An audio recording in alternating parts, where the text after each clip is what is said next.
Hi, my name is Tina DeZuniga. My husband is Tony DeZuniga, the first Filipino artist who worked for both DC and Marvel Comics.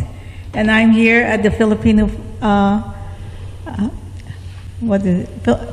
Historical Society Museum in Stockton, California. Tony started his career when he went to New York in 1970s, and he was going to go to school for graphic design, but eventually he met Joe Orlando, who's the editor for DC Comics, and Joe wanted to see his works, and he showed some of the sample of his works, and when he saw it, like, he was hired right away. So he started his career early in the 70s. So he started with all the mysteries in the comic industry. And so what characters did he develop? for DC, he developed a Black Orchid, which is a female character, and Jonah Hex. That's the first assignment he got, is Jonah Hex. So he designed the character, and Joe Orlando actually did the writing for that. And he went to do other, actually he did all the characters for DC, and then eventually he also worked for Marvel Comics. And then the time that he was like working at DC, the editor then, Carmine Infantino, was showing him Tony saw that they're reprinting some of the artwork, the old artwork, to do new comics. And he asked Carmine how much it cost to do the new comics. So he said $11. And he said, do you know that if you go to the Philippines, you can get new artwork with beautiful art done by the Filipino artists. So Carmine make an arrangement to go see all these artists in the Philippines. So he went with Tony to the Philippines, and they have like an event that all the Filipino artists went to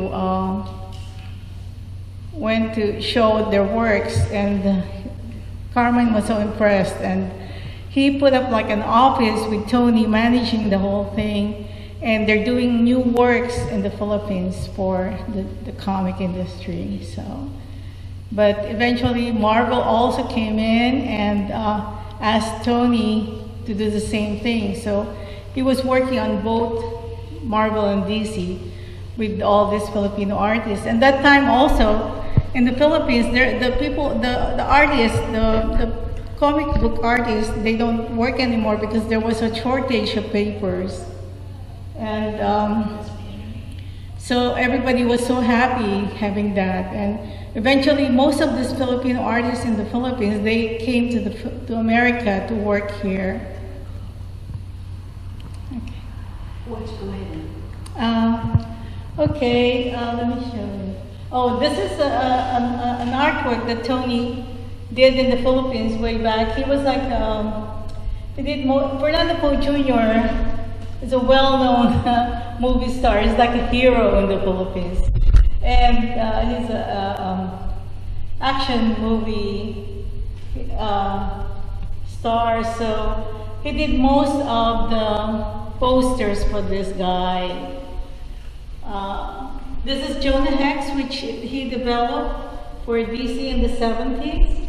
And it became a movie in 2009. So we were at the red carpet with Megan Fox and Josh Brolin. It was a really good experience. And he did Conan the Barbarian for 8 years with Marvel Comics. Actually, we went to Spain to do a book signing. They issue a book about Conan the Barbarian only, all the works of Tony. So, and this is a stamp in 2007 that was issued by the U.S. Postage, U.S. Post Office, and his work is Spider-Woman. And he did Punisher, And he did like 6 covers for Star Wars. When Marvel bought the right for Star Wars. And he did Batman. He did Batman, Superman, Spider-Man. Almost all the characters. And then he started doing paintings also. After he retired, although he worked for Sega also as a conceptual designer, he designed the concepts, which are the characters and the backgrounds for the games. So he did almost all the Dreamcast games. What about in his later years after he retired? What did you guys do? We started going to the Comic Cons when he retired. Actually, before when he retired, he's not doing anything, and then I met him, and then somebody offered to come and join the Comic Con convention, comic conventions, and we did that. So, and a lot of people, because they don't see him when he was working with Sega, so everybody think he passed away. So, but it was really good. And then he started painting. He did a lot of fine arts, and we started joining some competitions, some fine art competitions, and he did really good. So, he did. So. Do you remember the first Comic-Con that you went to with him? Yeah, it's in San Francisco in 2003. It's WonderCon. WonderCon, yeah, I'm sorry.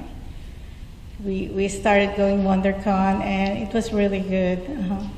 And then we start other artists.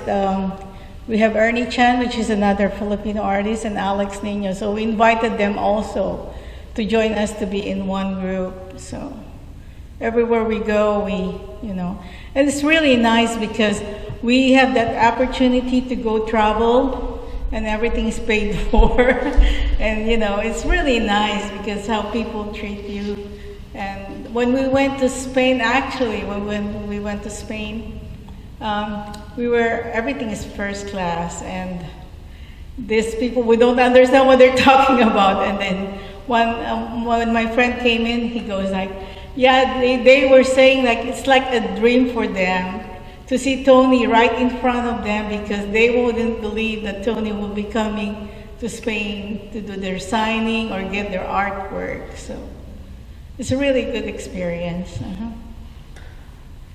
And I see Tony, his passion for this art is like so much that, that's his, after the end, he was drawing. He's been drawing all his life. And the good thing with Tony, any I don't know if you can see, any medium he touch, he can do. He can do gouache, which is almost like watercolor. He can do ink. He can do oil. He can do pencil, and everything is just excellent. So I'm number one fan for him, and especially if you see him work. He is so fast. Even the other artists, the fellow comic book artists, they can't believe how fast Tony can do. He can do like 30 sketches in one day. And that's where you make money. Yes. Did he have a favorite character? Oh, his favorite character is Thor. Because he's the son of Odin, which is the god. Yes. Yeah. How did did he help the other Filipino artists come over and work in the industry? Yes, actually, yeah, he helped a lot of the artists. And even the new artists now from the Philippines, they get that opportunity because of what happened before, being recognized as one of the best artists is, and they see the good thing with Filipinos, they're fast and they're good. I mean, the quality of their work is always, at their best. Did he teach some classes? Actually, yeah, we did some classes for the Lodi Arts Commission, and then we did our own classes. And then even people like in a convention, people will ask him, he's always happy to teach all these kids or even older people how to do the drawing. And what he always says is like, draw every day, you know, just to give you that grind. Do you have any future plans to display his artwork elsewhere? Actually, we have at Delta College in September of this year. We're doing an event for that at the library, and we're doing there's a Comic Con here in Stockton, also in September, and in November we're doing at the Catalyst. We're doing some of his work, which includes the comic art and the fine arts together. It's a gallery on Yosemite in Stockton. Nice. Are his prints available or that we can purchase? Or? Oh yeah, we're selling prints, and there's two kinds of prints. The one that's signed, because he signed some of the prints, which have original signatures, and just the print alone. And then we also have the comic art, we have the fine art, we have the drawings. We have everything you want. Comics. Yeah. Nice. Where are you storing all of this stuff? In my house. Actually, we're trying to catalog because I started going to, it's called Heritage Auction that I'm working with right now, and we wanted to sell most of the work, the comic work. And then we're doing a website also about Tony's arts. So hopefully that works. And we wanted to put up a book about Tony's Sega concepts, because there's so much. There's probably over 1,000 artwork that was there. If you see that, it's really mind-blowing, because he have all the background, all the characters, different characters. All, you know, for each game, there's so much. Yeah. Can you name any of the games offhand? He did Comic Zone, and then he did like Dynamite Cop. He have all this chef. That's so cute. The Japanese chefs and different. Yeah, you can see them with gin bottle and big cleaver. It's funny. Most of them are funny looking, yeah. And it's yeah, they're really nice. And like what you can see all these concepts on the background. You can see a big building on top of a small tree, something like that. So it's mostly a video game is different from, you know, it's really nice. So I think he's touching many generations. Oh yeah. In terms of his artwork, you know, he's got the standard artwork, the fantasy artwork, and now further down. Actually, Tony is really advanced for his time. According to other artists, like Joe Orlando was saying, like if you see his work, you know, in the comics. If you see his work, you don't need to read what is going on. Just look at the pictures, and you can see the flow of the story, because it moves. The story moves. I don't know if you see some of his work, but that's how he makes his comics. That's why a lot of people really appreciate his work. So.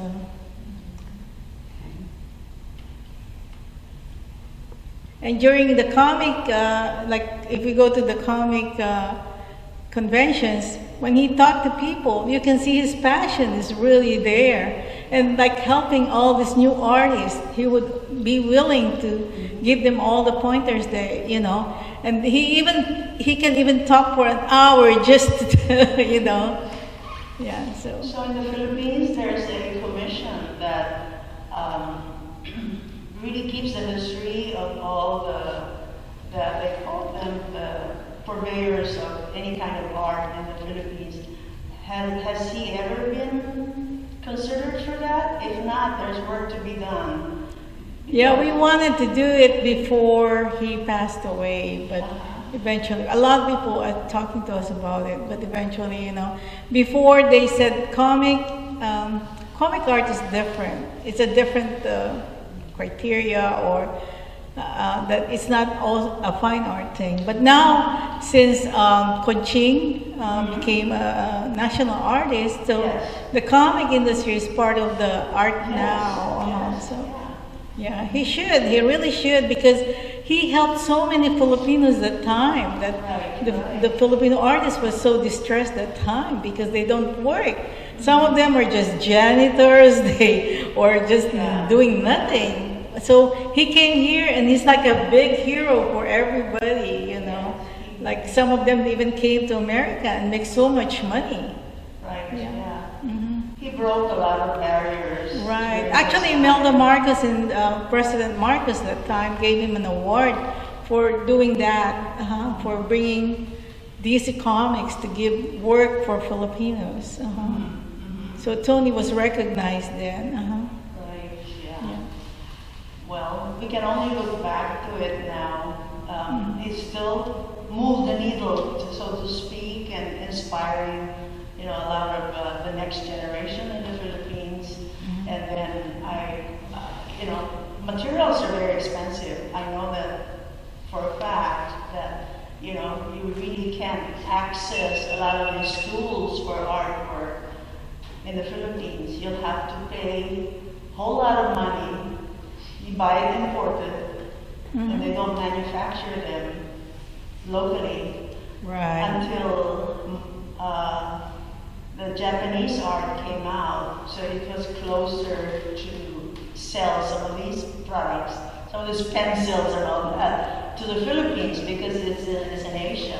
Uh-huh. Prior to that, everything was expensive. Everything and I is can speak to it because I have artists in the family, and they always have to buy imported things because they're in the Right. Philippines. And then eventually And the Japan. supply also is Yeah. not, Yeah. yeah. It's almost like a unsupported kind of a profession back in the days until Right. much later. And it could be that Tony DeZuniga was part of that movement that made art accessible in terms of people doing it and having the boldness to do it and finding the resources that they might need. And of course, I know that from your personal stories that he did encourage a lot of people to travel out of the country to follow their dream in this particular discipline. Right. Yeah. Well, thank you, Tina. Okay. And thank you very much for allowing us to videotape all of this and for your information all about Tony. I know Tony meant for us, for my family.